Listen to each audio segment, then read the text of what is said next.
Hello friends, monitoring academy में आपका स्वागत है। आज की इस वीडियो में हम पढ़ने वाले हैं diagnosis of tuberculosis disease. So friends, tuberculosis disease के लिए रिक्वायरमेंट थी कि इसमें डायग्नोसिस आपको पढ़ना है। आज के इस वीडियो में हम लेके आए हैं ट्यूबरक्लोसिस का diagnosis. So TB is a disease cause of Mycobacterium tuberculosis. हमने पिछली वीडियो में पढ़ा था ट्यूबरक्लोसिस डिजीज में कि जो डिजीज़ है, टीबी की जो डिजीज़ है वो किससे कॉज होता है? Mycobacterium tuberculosis. ठीक है। So TB disease should be suspected in a person who have the following symptoms. So किसके अंदर देखा जाता है माइकोबैक्टीरियम ट्यूबरक्लोसिस? जो अनएक्सप्लेन्ड वेट लॉस कर रहे होते हैं उनका होता है, loss of appetite, night sweat होती है, फीवर होता है, फटीग होता है। तो ये जो कुछ ऐसे सिम्टम्स हैं जिससे हम ये देख सकते हैं कि उस पर्सन को ट्यूबरक्लोसिस डिजीज हो सकता है। If TB disease is in the lungs pulmonary symptoms में इंक्लूड, अगर डिजीज लंग्स में हुई यानी पल्मोनरी में हुई तो ये सिम्टम्स देखने को मिलते हैं। Coughing for longer than 3 weeks, आपको खांसी हो सकती है 3 हफ्ते से ज़्यादा। सो हेमोफाइथिस इज कफिंग अप ब्लड, अगर आप खांस रहे हैं तो उसके साथ आपका ब्लड भी आ रहा है और आपका चेस्ट पेन भी हो रहा है। ठीक है। सो फ्रेंड्स, हमें जब हम डायग्नोसिस करते हैं तो हमें सिम्टम्स पता होने चाहिए कि सिम्टम्स कहाँ कहाँ कर हो रहे हैं और कैसे हो रहे हैं। ठीक है। So if TB disease is in other part of the body extra pulmonary, ये तो था पल्मोनरी और ये है extra pulmonary, symptoms will depend on the area affected. तो एक्स्ट्रा पल्मोनरी जो डिजीज़ है वो किससे, जो सिम्टम्स है वो एरिया के अकॉर्डिंग अफेक्ट होता है। जैसे कि फर्स्ट हमारा मेडिकल हिस्ट्री। सो पेशेंट की जो मेडिकल हिस्ट्री है, the patient history of TB exposure infection और डिजीज। सो ये हिस्ट्री भी ज़रूरी है। सो क्लिनिशियन शुड डिटरमाइन कि weather the patient has medical condition. तो पेशेंट की जो मेडिकल कंडीशन है उससे पता चलता है कि उसकी हिस्ट्री से पता चलता है। ठीक है। उसकी हिस्ट्री से उसकी मेडिकल कंडीशन पता चलती है। Specially HIV infection that increase the risk of latent TB infection progressing of TB disease. अगर किसी पर्सन को HIV इन्फेक्शन है, ठीक है, तो क्या करता है कि जो टीबी है, टीबी का केस और भी ज़्यादा प्रोग्रेसिव हो जाता है। ठीक है, बॉडी के अंदर। Physical examination, a physical examination can provide valuable information about the patient overall condition and there factors that may affect how TB is treated such as HIV infection और अदर इलनेस। सो हमारा जो physical examination है वो क्या provide करता है? Valuable information provide करता है कि ओवरऑल जो कंडीशन है वो कैसी है। ठीक है। और किस तरीके से टीबी जो है वो उसका अफेक्ट कर रही है और किस तरीके से उसको ट्रीट करें। ठीक है। तो HIV जो इन्फेक्शन है वो भी इलनेस कॉज करता है बॉडी के अंदर।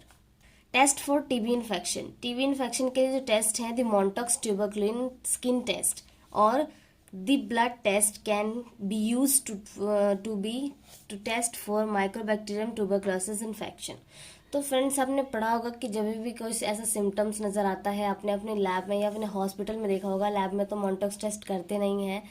जो हॉस्पिटल्स में होते हैं मॉन्टॉक्स टेस्ट, वो क्या करते हैं कि जो आपका सुपरफिशियल स्किन है उस पर क्या करते हैं, जो हमारा ट्यूबरक्लिन है उसको, उसके सोल्यूशन को इंसर्ट करते हैं। ठीक है। और फिर उसके बाद क्या करते हैं, कुछ 48 से 72 घंटे बाद उसको देखा जाता है, मेजर किया जाता है कि कोई स्वेलिंग तो नहीं आई है। अगर स्वेलिंग ज़्यादा होती है दैट मीन्स कि ट्यूबरक्लोसिस के केसेस हैं।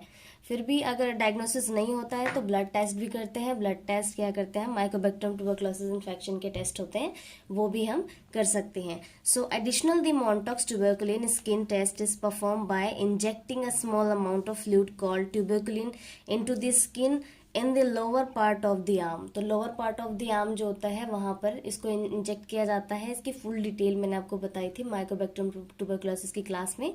ठीक है, तो आप वो वीडियोस देख सकते हो। So the test is read within 48 to 72 hours. 48 to 72 hours में आपको रीड करना होता है। वहां पर एक मार्किंग बनाई जाती है आर्म पे, जो ये आर्म है वहां पे मार्किंग बनाई जाती है कि इतने एरिया में अगर स्वेलिंग आती है तो वो ट्यूबरक्लोसिस पॉजिटिव है। चेस्ट रेडियोग्राफ, चेस्ट रेडियोग्राफ में क्या करते हैं, posterior anterior chest radiograph is use to detect chest abnormalities. अगर चेस्ट में कोई एबनॉर्मलिटीज़ आई हैं तो क्या होता है, उसका एंटीरियर पोस्टीरियर रेडियोग्राफ निकाला जाता है चेस्ट का, और उसमें डिटेक्ट किया जाता है कि कोई एबनॉर्मलिटीज़ तो नहीं है। So lesions may appear anywhere in the lungs and may differ in size, shape, density and cavitation. सो यहाँ पर क्या है कि जो लंग्स में लेसेंस हो जाते हैं, जिसकी वजह से क्या होता है, उसकी साइज डिफरेंट हो जाती है, जो शेप है वो डेंसिटी भी उसकी डिफरेंट हो जाती है। तो हमें पता चल जाता है कि नॉर्मल कंडीशन कौन सी थी और एबनॉर्मल कंडीशन कौन सी है। So these abnormalities may suggest TB but can not be use to definitively diagnosis TB. तो आप कह सकते हो कि जो इसको सजेस्ट कर सकते हो कि टीबी उसको है, लेकिन आप उसको डेफिनेटली नहीं कह सकते कि वो टीबी के ही डायग्नोसिस करवाए। Diagnostic microbiology. सो अब हमारा है डायग्नोस्टिक माइक्रोबायोलॉजी में the presence of acid fast bacilli AFB on a sputum smear और other specimen often indicates TB disease. अब टीबी डिजीज के लिए फ्रेंड्स जो हमारा है स्पूटम सैंपल लिया जाता है, ठीक है, वो हमारा कफिंग सैंपल होता है।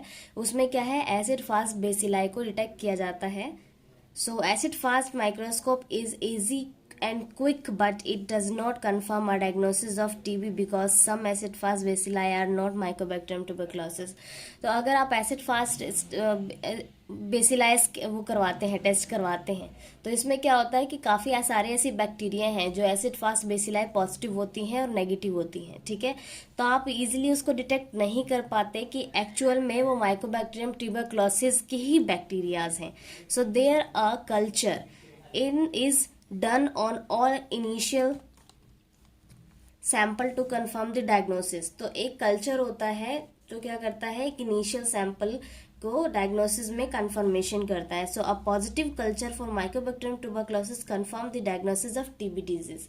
पॉजिटिव जो हमारा कल्चर है, जब अगर कल्चर पॉजिटिव आता है तो माइकोबैक्टीरियम ट्यूबरक्लोसिस कंफर्म डायग्नोसिस बताता है कि उसको टीबी है, ठीक है। Laboratories should report positive result on smear and culture within 24 hours by telephone or fax to the primary health care provider and to the state or local TB control program or required by law।